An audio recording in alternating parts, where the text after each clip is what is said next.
Dear friends,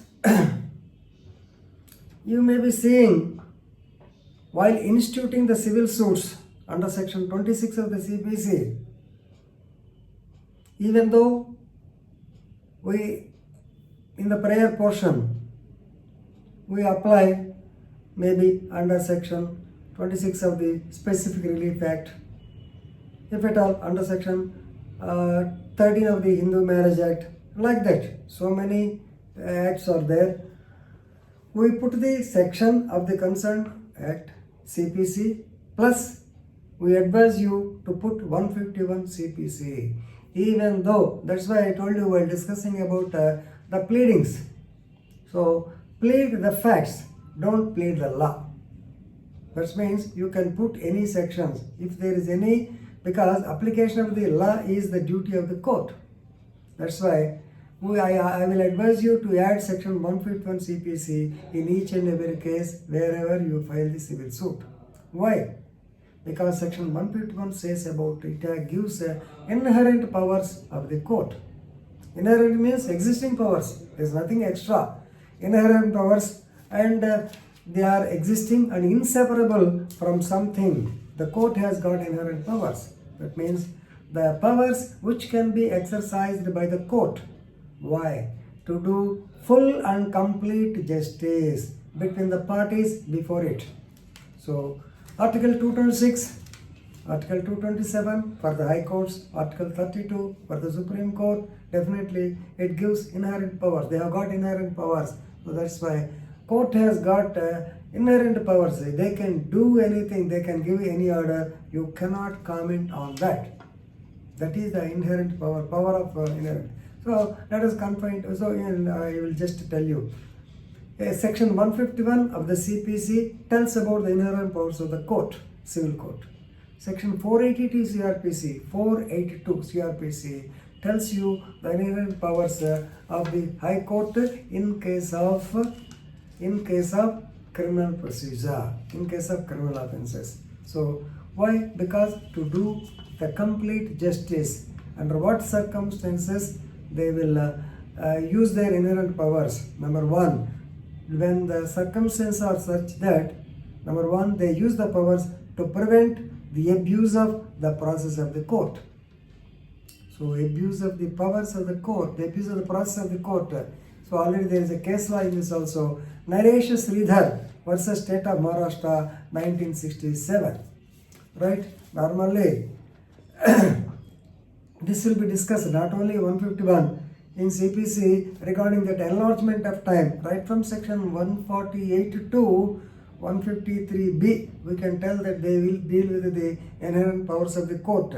So 148 and 149, you know, it is regarding the enlargement of time by the High Court, right?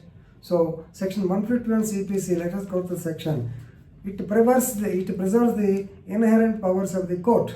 So they are meant to secure the ends of justice, to secure the ends of justice. So already for this also there is a case law, that is Raja Soap Factory versus SP Shantaraj, 1965.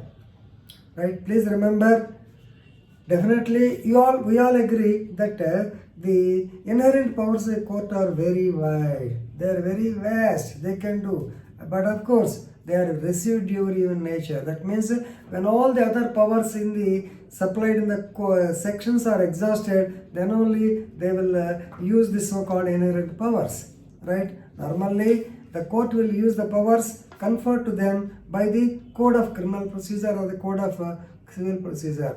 Whenever such things are not there, whenever just injustice, whenever there is a failure on the part of the lower judiciary in giving the full and complete justice, definitely they will interfere and they will do the justice. So, Justice Koka Subbarao, you may know, he is from Andhra, he worked as CJI of India also, right?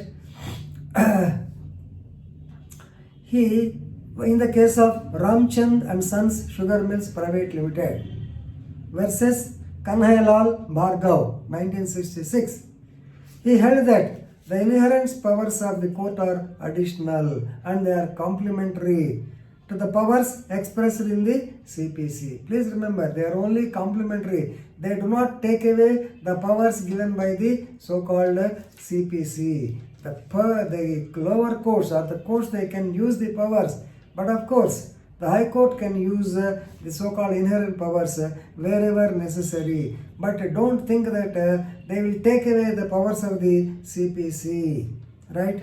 Please remember, whatever limitations are imposed, they do not control the undoubted powers of the court under 151 CPC. Why? The 151 power under 151 CPC is to give a suitable order, to make a suitable order to prevent the abuse of the process of court. So that's why this is very important section. Even though the courts sparingly use them, the courts normally will not interfere into the activities of the judge, right? So whenever an advocate puts a wrong section of law using their inherent powers, they can correct it. Whenever a court does a mistake using their inherent powers, the High Court can correct the same. But they are only additional, they are only complementary. They do not wither away, they do not take away the powers of the lower court. This much you have to remember. So whenever you get doubt about the applicability or when you do not know the proper section of law, please you can add section 151 CRPC. So with a request to the court to use their inherent powers to do any justice. That means normally we will write, in the prayer also we will write.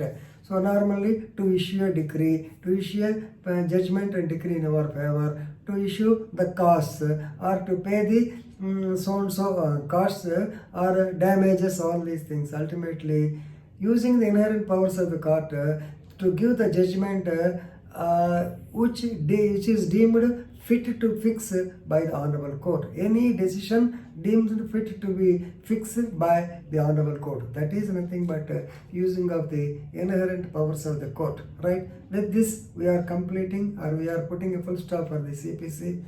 I hope you have understood well, and let me congratulate you in advance that you will definitely get through the examination. Thank you.